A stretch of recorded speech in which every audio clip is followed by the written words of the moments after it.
انسان کے فکر، اس کی سوچ، اس کے نقطہ نظر، اس کے ظرف علمی میں انتہائی وسعت پیدا ہوتی ہے، اور یہ وسعت مختلف اعتبارات سے ہے۔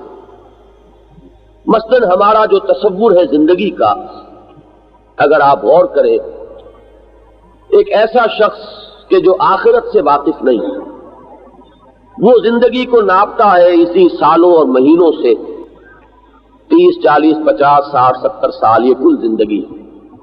جب زندگی کا تصور یہ ہے تو اس چھوٹے سے پیمانے میں چھوٹی چیزیں جو ہے وہ بہت بڑی نظر آنے لگتی ہیں۔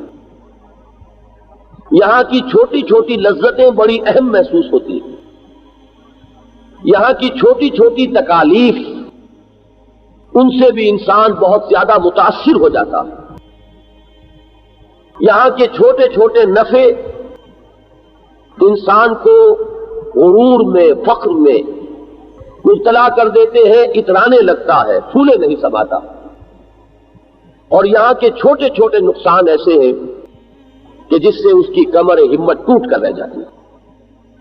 اور یہ سارا در حقیقت نتیجہ ہوتا ہے کہ اس کا وہ ذہن اور فکر کا پیمانہ اتنا چھوٹا ہو گیا کہ اس میں چھوٹی چیز بھی نسبت کے اعتبار سے بہت بڑی نظر آنے لگی۔ ایمان بالآخرہ ہمارے سامنے جس حقیقت کو لاتا ہے،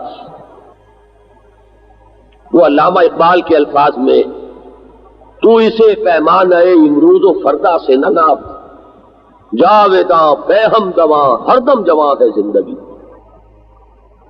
زندگی ایک مسلسل عمل ہے، موت اس کے خاتمے کا نام نہیں ہے۔ موت در حقیقت ایک نوع کی زندگی سے دوسری نوع کی زندگی کو منتقل ہو جانے کا نام ہے۔ جہاں میں اہل ایمان صورت خورشید جیتے ہیں، ادھر ڈوبے ادھر نکلے، ادھر ڈوبے ادھر نکلے، یہ نقل مکانی ہے۔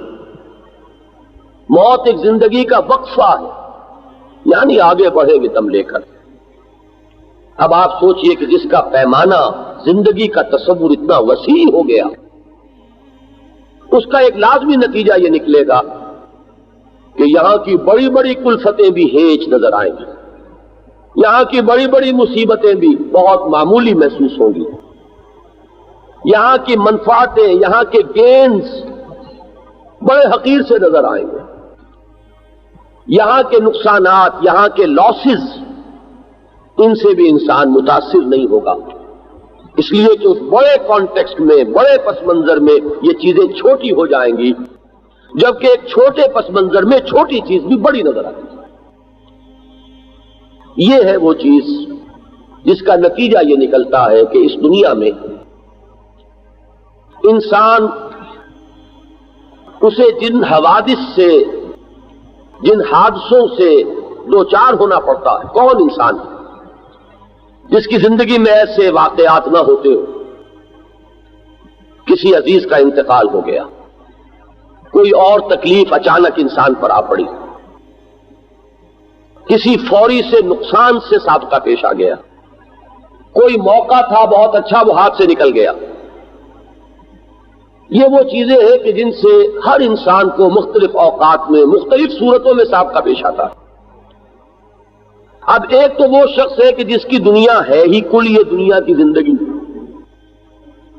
وہ ان نقصانات، ان حوادث، ان تکالیف سے بہت گہرا اثر لے گا، صدمہ ہے جس کا پہاڑ اس کے دل پر ٹوٹ پڑے گا۔ اکثر و بیشتر ہمت جواب دے جاتی ہے، کمر ہمت ٹوٹ کر رہ جاتی ہے۔ ایک وہ ہے جس کی نگاہ وسیع ہے، وہ ان تمام چیزوں کو بہرحال جہاں تک طبعی اثر ہے وہ تو انسان لیتا ہے۔ بعض چیزیں جو ہے وہ آپ کے اختیار میں نہیں ہوتی، وہ غیر اختیاری تاثر۔ اگر کہیں آپ بیٹھے ہوئے اچانک آپ کے پاؤں میں کسی چیونٹی نے کاٹا تو ایک دم وہ آپ اپنا پاؤں جو ہے سکیڑیں گے، یہ آپ کا اختیاری عمل نہیں ہے، یہ فوری اور غیر اختیاری اثر ہے اس کا جو آپ کے وجود پر مترتب ہوا۔ ایسے ہی مثلا نبی اکرم صلی اللہ علیہ وسلم کے صاحبزادے حضرت ابراہیم کا جب انتقال ہو رہا تھا، عالم نزع میں ان کو دیکھا حضور نے، تو حضور کی آنکھوں میں بھی نمی آ گئی، آنسو آ گئے۔